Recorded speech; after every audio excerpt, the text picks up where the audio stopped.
Hi guys! So we're here in Baku and this is our service. Nakita nyo ba yung tatak guys? Ganyan lang naman ang service namin. Small, loud, ang peg. See? Oh my God! You look... Ay, ito na ang aming sasakyan. Look at that. Small, loud, level. Of course, ay, hindi ako pabaliktad, hindi din ako sa gitna. Richard, ito ka sa harap. That's my corner.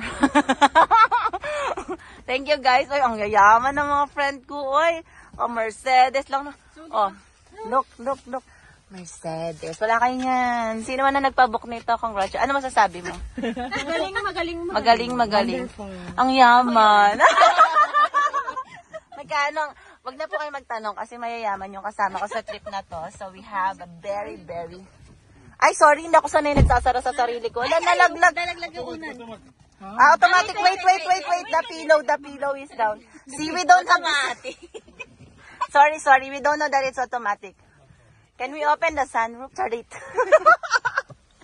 Okay. Oh my God, it's so nice. Ako din.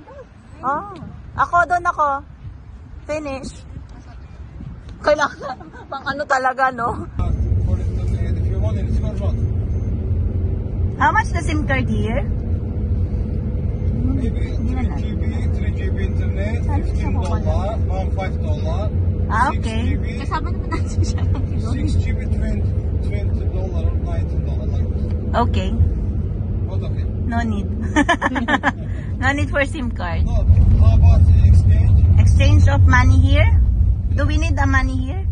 Hi. The currency here? Yeah. Okay. Kailangan daw natin. Magbibig. Yung pahalang. Pahalang. Pahalang. Yan. Kasi hindi niya alam pahalang. Okay ka lang ba dyan? Nakapon. Kasi ayoko nang pabaliktad. Kahit parang hindi ka okay, hindi talaga ako makipagpaliktad. Teka, dito ka. Bukas kukuha ako ng private coach.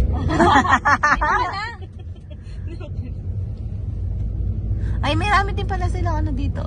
Pang Christmas tree. Nakita niyo ba yung sasakyan ni Heidi? May Christmas tree sa likod. Pang December na namin yun.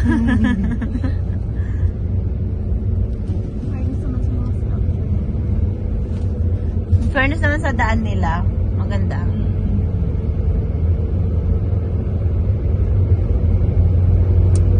Na-excite sa Mercedes na ano. Na service.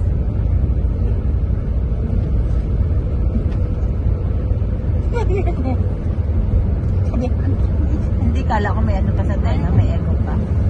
Wala na. So, sipon pa lang.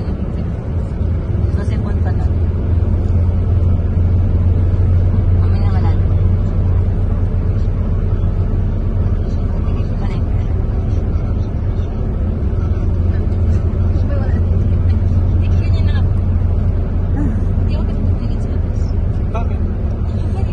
Oo. Kaya lalo pabaliktad. Dito ka na tabi. Dito ka.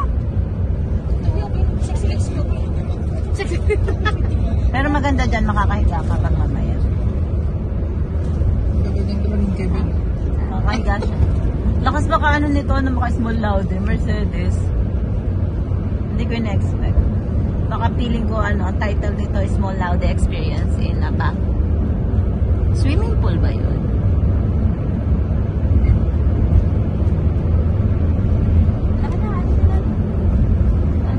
Daan mo? Saka ano siya, hindi ka parang UAE. Hindi ka tulad sa Georgia, sa Lumuman, di ba?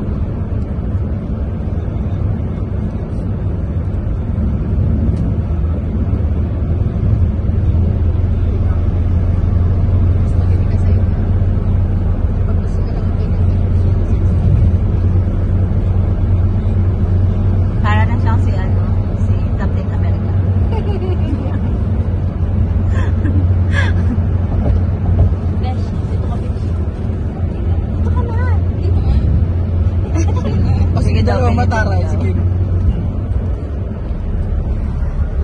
Are you okay guys?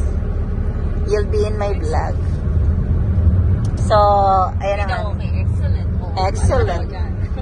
Fantastic. Kanina meron tayong nakasabay sa airport ng suot niya, nakalagay Jantastic. Tapos binasa ko yung meaning. Nakasulat din yung meaning sa t-shirt niya, Jantastic. Parang ano din. Yung isa kanina, bongga, naka-Burberry, naka-Balenciaga, Oo. naka-Louis Vuitton. Sino kayo dyan? Gusto na yung may assistant.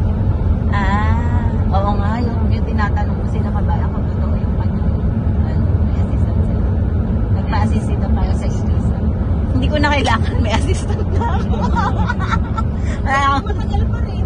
Ay, wala ka na question yung tagal mo, Besh. Joke. Oo, yung ano. Hindi siya. Nagbayad kaya sila? Siguro inabutan. Anyhow guys, yung experience namin sa Mercedes. sa visa dito, medyo matagal ang visa. Meron bang option na magkuha na ng advance? Mas mahal or same lang? I didn't. She didn't check. I didn't check. My secretary didn't check. I didn't. Diba, sinasabayan din ng secretary ko si Small Now din. I didn't check. Pero siguro, siguro, kung may option guys, i-check nyo na lang. Okay? Kasi mano-mano. Kasi matagal ang pila. Lalo kung upuan nyo nasa 30 kayo na seat. Pero doon tamang lumabas sa likod. May exit din sa likod. Ang titigas ng ulo ng mga pasahero kanina. Si ating ang kabayan na stewardess, sabi niya pa, "Are you making fun of me?" Sabi niya pa. Marami. Sabi niya doon sa tatlong lalaki. Tapos ni ate, As isang in, stewardess din palaway. Palaway din yung isa doon eh. Kasi naman, yung nasa unahan namin, sila na nag-desisyon yun na upuan. Iba-iba yung number nila. Sila na nag-desisyon, nagtabi-tabi sila. Kaya nung dumating yung totoong may-ari ng upuan, hindi yan. Ayaw pa nilang magsialis.